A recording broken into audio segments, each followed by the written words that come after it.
Hello students, welcome to global online. This is Ankita Sood. Communication unit की preparation के लिए most important ये होता है कि आप प्रीवियस ईयर क्वेश्चंस और एक्सपेक्टेड क्वेश्चंस के साथ अपनी तैयारी करें। इसीलिए स्टूडेंट्स, आज की सीरीज में आपके लिए मैं बहुत ही ज़्यादा इंपॉर्टेंट क्वेश्चंस की सीरीज लेकर आई हूँ, जो कि as it is upcoming examination में पूछे जा सकते हैं। हमेशा की तरह हर एक क्वेश्चन के आंसर के साथ आपको एक्सप्लेनेशन भी दी जाएगी, ताकि आप सबके सारे कॉन्सेप्ट्स आसानी से क्लियर होते रहें। तो चलिए फिर सेशन पर आगे बढ़ते हैं। स्टूडेंट्स, पेपर वन प्रिपरेशन के लिए एक कंप्लीट कोर्स हम लेकर आए हैं, जहां पर आपको डेली लाइव लेक्चर्स के साथ पेपर से पहले पूरा सिलेबस तो कवर करवाया ही जाएगा। साथ ही प्रीवियस ईयर क्वेश्चंस 2018 से लेकर के 2024 तक के भी कंप्लीट करवाए जाएंगे। हर एक क्वेश्चन को इजी एक्सप्लेनेशन के साथ आपको बताया जाएगा, जिसके साथ आपको आसान ट्रिक्स दूंगी, जो कि बहुत आसानी से आपको करेक्ट आंसर ढूंढने में मदद कर सकती है। साथ ही एक स्पेशल व्हाट्सएप ग्रुप में आपको ऐड किया जाता है इस कोर्स में, जिसमें कि आपको हर क्लास के बाद उसकी पीडीएफ मिल जाएगी। एंड अगर कोई भी डाउट्स हो, आपको कोई भी सवाल परेशान कर रहा हो, तो वो डाउट्स आप अपने ग्रुप में भी टीचर के साथ शेयर कर सकते हो। कंप्लीट कोर्स की जानकारी के लिए ये 2 नंबर्स आपको दिए जा रहे हैं, इन पर व्हाट्सएप के थ्रू कांटेक्ट कर लीजिए। साथ ही कुछ फ्री वीडियोस देखनी है, मॉक टेस्ट अटेम्प्ट करने हैं, तो ग्लोबल ऑनलाइन ऐप को जरूर डाउनलोड कीजिए। स्टोर सेक्शन पर सर्च बार में आपको लिखना है जेके सेट 2024 पेपर 1। कंटेंट पर जाकर कंप्लीट कोर्स आपको मिल जाएंगे। ये उन स्टूडेंट्स के लिए हैं जो कि डेली लाइव क्लासेस ज्वाइन नहीं कर पाते हैं, और बाकी सबके लिए लाइव क्लासेस भी मिलेंगी। और जैसे भी आपको कंफर्टेबल है, आप उस अकॉर्डिंग मॉर्निंग और इवनिंग बैचेस को ज्वाइन कर सकते हो। तो ये नंबर्स हैं जिन पर इजीली आप कॉन्टेक्ट कर लीजिए। In the communication process, when the sender and receiver interchange their roles in respect of sending and receiving the message, it is called what? So simple सा question है। देखिए, इसमें कहा है, जब कम्युनिकेशन के दौरान एक सेंडर और रिसीवर, सेंडर कौन हुए? जो मैसेज डिलीवर कर रहे हैं। जैसे अभी सेंडर कौन है? मैं हूं। और आप सभी मेरे स्टूडेंट्स कौन हो? रिसीवर्स हो। ठीक है। एंड इसमें बोला है, कम्युनिकेशन के दौरान जब सेंडर और रिसीवर अपने रोल्स इंटरचेंज करते हैं, यानी कि मेरे स्टूडेंट्स जब सेंडर बन जाएंगे और मैं जब उनकी बात को सुनूंगी, रिसीवर बन जाऊंगी, तो उसमें हम उस बात को क्या बोलते हैं? ये कौन सा मॉडल है? Universal model? No. Transactional model, singular flow model, या फिर प्लूरलिस्टिक मॉडल? तो ये बहुत आसान क्वेश्चन है, इसको हम ट्रांजैक्शनल मॉडल बोलते हैं। अब देखिए, बैंक स्टेटमेंट्स और बैंक ट्रांजैक्शन आपने सुनी होगी ये टर्म, ठीक है। सो बैंक ट्रांजैक्शन क्या होती है? एक जगह से अगर हम अमाउंट ट्रांसफर कर रहे हैं, कहीं से रिसीव भी कर रहे हैं, फिर कहीं से ट्रांसफर कर रहे हैं, टू वे कम्युनिकेशन अगर चल रहा है, सेंडिंग और रिसीविंग दोनों चीजें अगर हो रही हैं, तो उसको ट्रांजैक्शन कहा जाता है। सिमिलरली कम्युनिकेशन में इसको ट्रांजैक्शनल मॉडल कहा जाता है। ओके। या फिर हम इस क्वेश्चन को ऐसे भी फ्रेम कर सकते थे एग्जाम में कि जब सेंडर रिसीवर बन जाते हैं और जब रिसीवर सेंडर बन जाते हैं, तो उसको क्या बोलते हैं? तो इसको हम फीडबैक भी बोल सकते हैं। Okay. Which of the following are the criteria for public service communication? Okay, so यहाँ पर सार्वजनिक सेवा संचार की बात की गई है। सिंपल से लैंग्वेज में हम इसको पब्लिक कम्युनिकेशन बोल सकते हैं। पर्सनल बायस, यानी कि व्यक्तिगत पूर्वाग्रह। जब भी कम्युनिकेशन में हम पूर्वाग्रह की बात करते हैं, मतलब अगर एक पर्सन सामने से आ रहे हैं और मैंने पहले ही बोल दिया कि ये मुझे ना थोड़ा अकड़ू लग रहा है, मैं इनसे बात नहीं करूंगी, तो जब भी पर्सनल बायस या पूर्वाग्रह कम्युनिकेशन में होता है, तो वो एक अच्छी कम्युनिकेशन नहीं होती है। इसलिए ये ऑप्शन गलत है। आइडियोलॉजिकल स्लैंट, यानी कि वैचारिक झुकाव, अपने विचार, अपने जो लेवल है, किसी सोच सबकी अलग होती है, वो किसी के सामने रखना, वो चीज भी कम्युनिकेशन को अच्छा नहीं बना सकती। तो ये वाला कोई ऑप्शन भी गलत है। एक्यूरेसी, यानी कि जो बात मैं कर रही हूं, बहुत जरूरी है कि वो बिल्कुल सटीकता से मैं प्रेजेंट करूं, बिल्कुल सही इंफॉर्मेशन किसी को दूं। कॉम्प्रिहेंसिवनेस, यानी कि व्यापकता, कॉम्प्रिहेंसिव नॉलेज देना, कॉम्प्रिहेंसिव तरीके से अपनी बात रखना, ताकि कोई भी कंफ्यूजन क्रिएट ना हो, ये भी बिल्कुल सही ऑप्शन है। तीसरा ऑप्शन बोलता है separation of opinion and facts. हर एक व्यक्ति से जो मैं कम्युनिकेट कर रही हूँ, बहुत कम लोग होते हैं जिनकी सोच, जिनके ओपिनियन, जिनकी राय, जिनके तथ्य आपस में मिलते हैं। तो उनमें सेपरेशन होती है, अलग विचारधारा सबकी होती है। इस चीज को अगर हम समझ जाते हैं, तो ये एक इंपॉर्टेंट क्राइटेरिया होता है सार्वजनिक सेवा संचार का। इसलिए ये ऑप्शन भी बिल्कुल सही है। तो C, D and E, that is option number 3 is the correct answer. The sender's responsibility in communication process includes, अब देखिए सेंडर कौन होते हैं, मैसेज डिलीवर करने वाले। सेम क्वेश्चन आप लोगों से पहले भी पूछा गया है, ये मार्च 2023 में जो एग्जाम हुआ था उसका क्वेश्चन है, ठीक है। सेंडर की जगह इस क्वेश्चन में बोला गया था एनकोडर। तो आप लोगों को ये कॉन्सेप्ट भी समझ में आना चाहिए कि जो सेंडर है, जो मैसेज डिलीवर करने वाले होते हैं, उनको हम एनकोडर भी बोलते हैं, और जो मैसेज रिसीव करने वाले होते हैं, जैसे अभी मैं एनकोडर हूं, मैसेज क्या है, मैसेज मेरा ये क्वेश्चन है, और आप रिसीव कर रहे हो तो आप कौन हो, आप सभी डिकोडर हो, right. So the sender's responsibility in communication process include, अब मैं आप लोगों के लिए सेंडर हूं, कम्युनिकेशन में मेरी रिस्पॉन्सिबिलिटी क्या है, interrupting the receiver to clarify misunderstandings immediately.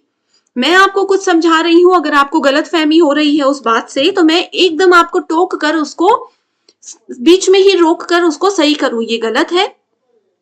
Ensuring the message is clear, मैं पहले ये चीज की सुनिश्चित इस चीज को कर लूं कि मैसेज जो मैं दे रही हूं, नॉलेज जो मैं दे रही हूं, वो बिल्कुल क्लियर है, कंप्लीट है, आधा ज्ञान मैं नहीं दे रही हूं।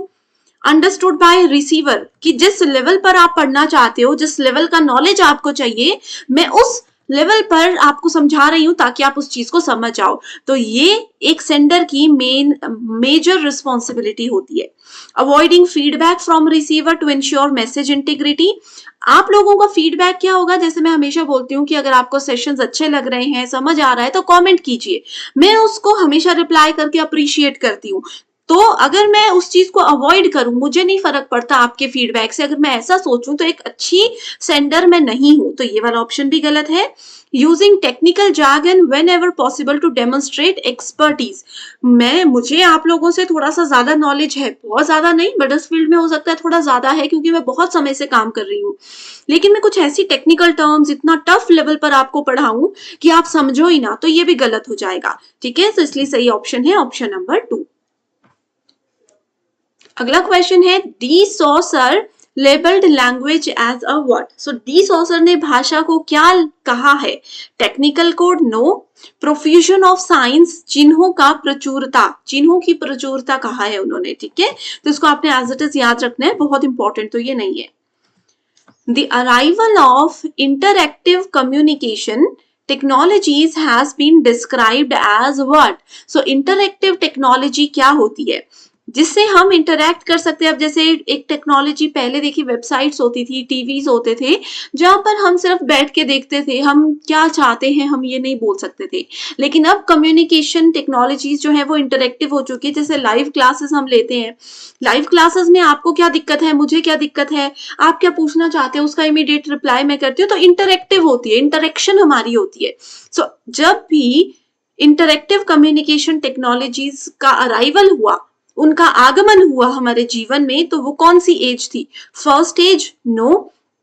फर्स्ट एज होती थी ऐसी वेबसाइट सिंपल सी, जिसमें ना हम फीडबैक दे सकते थे, ना हम चेंजेस कर सकते थे, ना हम किसी से कम्युनिकेट कर सकते थे, बस एक बार उसमें किसी ने इंफॉर्मेशन डाल दी, उसको पढ़ो और आगे निकलो, ठीक है।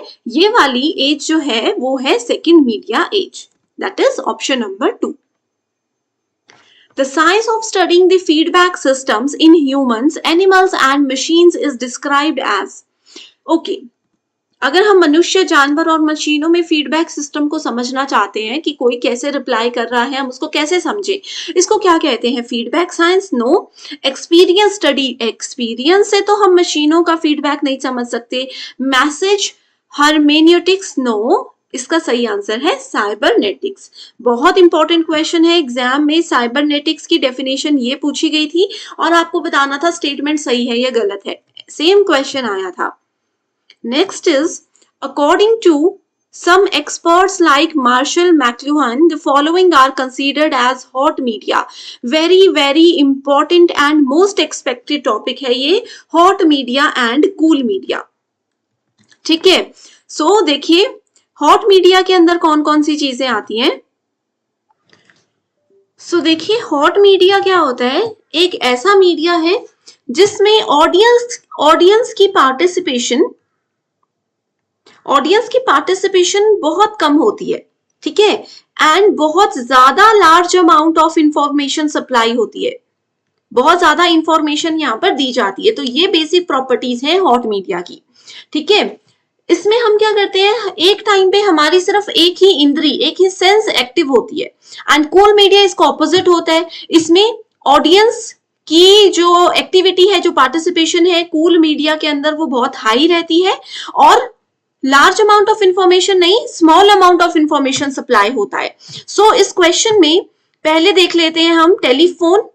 टेलीफोन हमारे पास क्या है, हॉट मीडिया नहीं है, टेलीफोन होता है कूल मीडिया, राइट। उसके बाद टेलीविजन भी हमारे पास कूल मीडिया है, रेडियो हमारे पास हॉट मीडिया होता है, सिनेमा भी हॉट मीडिया है, एंड प्रिंट भी हॉट मीडिया ही है।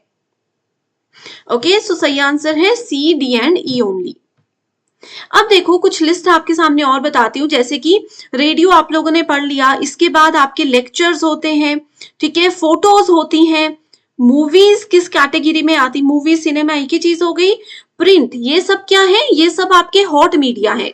हॉट मीडिया की एक और प्रॉपर्टी है जिसमें मीडिया का फिक्स्ड शेड्यूल होता है। रेडियो में जो चैनल जिस समय आना है उसी समय आएगा, मूवी जिस समय रिलीज होनी है उसी समय आएगी, लेक्चर जिस समय होना है उसी समय होगा। तो ऐसे आप याद रख सकते हो, ठीक है। एंड कूल मीडिया में आ गया आप लोगों का टेलीफोन एंड टेलीविजन, इसके अलावा कार्टून, फोन कॉल्स, ये सब क्या है, कूल मीडिया के पार्ट्स हैं। स्टेटमेंट 1 बोलती है internet itself is a network and also a model for cyber space relations. Okay, internet अपने आप में ही एक क्या है, बहुत बड़ा नेटवर्क है, ऐसा इसमें बोला जा रहा है। अब देखो स्टूडेंट्स, आप में से काफी बच्चों को पता भी होगा जिन्होंने आईसीटी मुझसे पढ़ा है, इंटरनेट का फुल फॉर्म क्या होता है, इंटरनेट की फुल फॉर्म क्या होती है, मुझे ये, चलो मैं नहीं बता रही, एक काम करते हैं, इंटरनेट की फुल फॉर्म मुझे कमेंट करके बताइए। अगर नहीं आती है तो जो टेलीग्राम ग्रुप मैंने बताया उसको ज्वाइन कर लीजिए, अंकिता सूद नाम से वो टेलीग्राम ग्रुप है, उसको ज्वाइन कर लीजिए। वहां पर एकदम से इस सेशन के बाद में इंटरनेट की फुल फॉर्म शेयर करती हूँ, ठीक है। Internet itself is a network and also model for cyber space relations. तो ये वाली स्टेटमेंट बिल्कुल गलत है। इंटरनेट अपने आप में एक नेटवर्क तो है, ठीक है, internet services, network services provide तो करवाता है, लेकिन साइबर स्पेस रिलेशन का ये मॉडल नहीं है। दूसरी स्टेटमेंट बोलती है global interactive technologies aided by the internet heralded and arrival of second media age by the end of 20th century। ये स्टेटमेंट बिल्कुल सही है, second media age by the end of 20th century, ये वाली statement बिल्कुल सही है। As it is statement को पढ़ लो, ठीक है। सेकेंड मीडिया एज की डेफिनेशन दी गई है। अगला question, in communication denotation is the level of what. So denotation यानी कि संकेतन का मतलब क्या होता है। सो देखिए दो टर्म्स होती हैं, डिनोटेशन एंड कॉनोटेशन। डिनोटेशन का मतलब होता है डिस्क्रिप्शन, ठीक है, किसी भी चीज का जो कॉमन मीनिंग है, जो डिक्शनरी वाला मीनिंग है, ठीक है, डिक्शनरी में किसी वर्ड का जो मीनिंग है अगर हम उसको डिफाइन कर रहे हैं तो उसको डिनोटेशन कहा जाता है। ये कम्युनिकेशन में एक बैरियर भी है, ठीक है। तो डिस्क्रिप्शन ऑप्शन नंबर 3 यहां पर दिया गया है। इसी के साथ एक और टर्म होती है कॉनोटेशन। कॉनोटेशन का मतलब होता है कल्चरल मीनिंग, कल्चरल मीनिंग यानी कि मान लीजिए मेरे कल्चर में किसी पर्टिकुलर टर्म को कुछ और बोला जाता है, हो सकता है आपके कल्चर में वो गाली हो या उसका कुछ नेगेटिव मीनिंग हो, तो इससे क्या हो सकता है, हम दो लोगों के बीच में लड़ाई हो सकती है, तो इसलिए इसको बैरियर ऑफ कम्युनिकेशन माना जाता है। Symbols provide meaning when used in a, ठीक है, ओके, जो सिंबल्स होते हैं जैसे साइंस और सिंबल्स हम कम्युनिकेशन में यूज करते हैं, प्रतीकों का यूज करते हैं, तो उनका अर्थ प्रदान करते हैं जब उनको प्रॉपर तरीके से यूज किया जाता है। तो सिंबल प्रोवाइड करवाते हैं मीनिंग जब उनको एक स्पेसिफिक कल्चरल कॉन्टेक्स्ट में यूज किया जाता है, एक विशिष्ट सांस्कृतिक संदर्भ में एक अच्छे तरीके से प्रेजेंट किया जाता है। स्टूडेंट्स, अगर ये सेशन पसंद आया है तो मुझे कमेंट करके जरूर बता दीजिए। एंड इसी के साथ फिर आज के सेशन को हम एंड करते हैं। मैं उम्मीद करती हूँ सारे क्वेश्चंस आपको समझ आ गए होंगे। So thank you so much and I wish you all the very best.